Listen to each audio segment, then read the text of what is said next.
Hello students.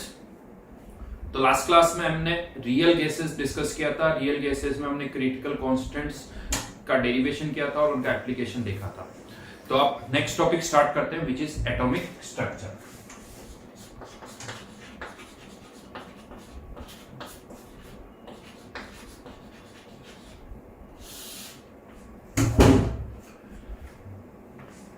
जैसे कि नाम से ही समझ में आ रहा है, स्ट्रक्चर ऑफ एटम्स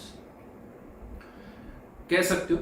एक बहुत ही लॉन्ग स्टोरी है। जहां तक हम स्ट्रक्चर ऑफ एटम्स के इवोल्यूशन की बात करें तो ये जो स्टोरी है वो 1400 बीसी से भी चल रही है।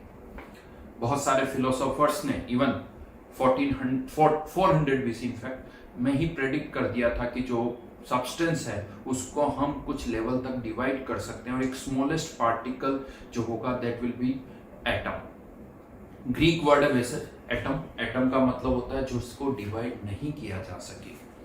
हाँ, बट उसके बाद बहुत टाइम तक बहुत ज्यादा कुछ प्रोग्रेस नहीं हुई। Then around in 18th century again कह सकते हो कि कुछ मेजर डेवलपमेंट्स हुए। इवन 18th सेंचुरी में 1808 में डाल्टन्स ने अपनी एटॉमिक थ्योरी दी थी, जिसके बेसिस पर उसने कहा था कि मास कंजर्व रहता है, law of conservation of mass, और इन सबको उसने उससे जस्टिफाई किया था। तो एक मेजर ब्रेक थ्रू था Dalton's atomic theory. Then afterwards बहुत सारे और डेवलपमेंट हुए।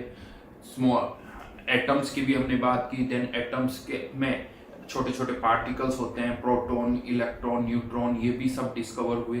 तो ये लंबा प्रोसेस है, ऐसा नहीं कि ये कुछ 5-10 सालों में हो गया। एंड स्टिल आप कह सकते हो कि अभी भी हम एक एटम के स्ट्रक्चर को समझने की कोशिश कर रहे हैं। टिल डेट अभी भी हम एटम के स्ट्रक्चर को नहीं समझ पाए हैं। उसमें अभी भी कुछ ना कुछ नया अपडेट होता रहता है। तो वो जो हिस्ट्री है वो हम मेनली इस चैप्टर में डिस्कस करने वाले हैं कि ओवर द ईयर्स क्या क्या डेवलपमेंट हुए हैं, उनसे हमें क्या समझ में आया, क्यों हमने पुराने मॉडल्स को रिजेक्ट किया है, क्यों नए मॉडल्स को एक्सेप्ट किया है। ये सब हम इस चैप्टर में डिस्कस करने वाले हैं, राइट। तो अगर यहाँ पर हम सबसे पहले स्टार्ट करें तो जो फर्स्ट, हम जैसा भी मैंने कहा था कि डाल्टन्स एटॉमिक थ्योरी, जिसमें डाल्टन्स ने एटम्स की बात की थी। तो ये जो डाल्टन्स एटॉमिक थ्योरी है, जस्ट मैं यहां पर लिख रहा हूं Dalton's atomic theory. This was presented in 1808। Obviously Dalton's atomic theory किसने दी होगी वो तो मुझे बताने की जरूरत नहीं। देन अराउंड 1897 में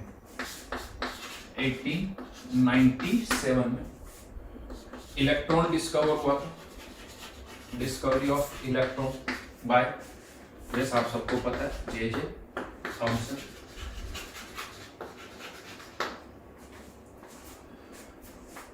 देन कह सकते हो प्रोटॉन जो है वाज डिस्कवर्ड इन 1920 यहां पर, और डिस्कवर्ड बाय रदरफोर्ड।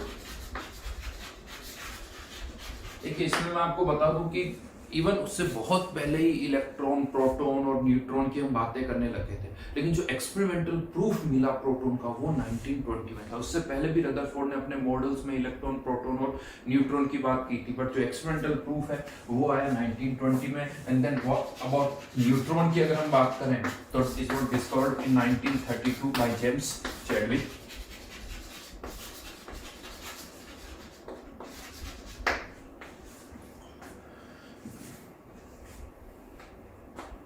ओके, तो ये तो जस्ट एक हल्का सा मैंने ब्रीफ दिया कि कौन सी चीज कब डिस्कवर हुई है। This is not our part जो हम यहाँ इस चैप्टर में डिस्कस करने वाले हैं। तो इस चैप्टर में जो स्टार्टिंग होगी वो हम करेंगे थॉमसन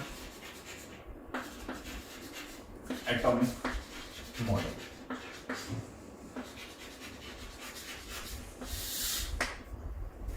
थॉमसन ने फर्स्ट टाइम एटम के स्ट्रक्चर को एक्सप्लेन किया इन 1898 में, और इस मॉडल को बहुत सारे नामों से भी जाना जाता है। इसके नाम पहले अगर मैं लिखूं तो प्लम पुडिंग मॉडल या watermelon model,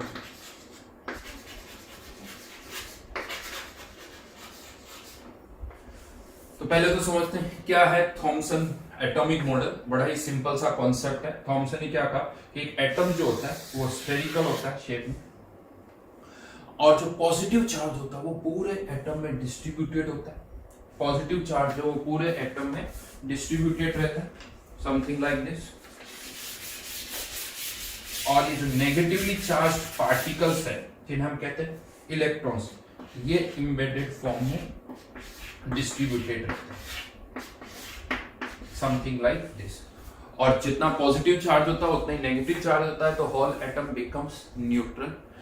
yes, Thomson model में न्यूक्लियस की कोई बात नहीं की गई, प्रोटॉन की कोई बात नहीं की गई, सॉरी न्यूट्रॉन की कोई बात नहीं की गई। इसमें केवल इलेक्ट्रॉन और प्रोटॉन के डिस्ट्रीब्यूशन को एक्सप्लेन किया गया। ठीक है, तो 2-3 लाइंस है वो लिख लेते हैं, और इसमें ज्यादा कुछ है नहीं, तो लिखिए। In this model atom is considered to be spherical in shape,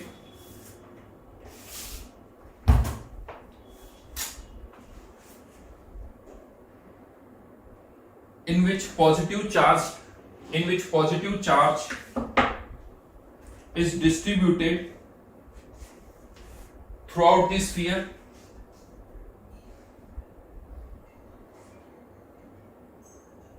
and negative charge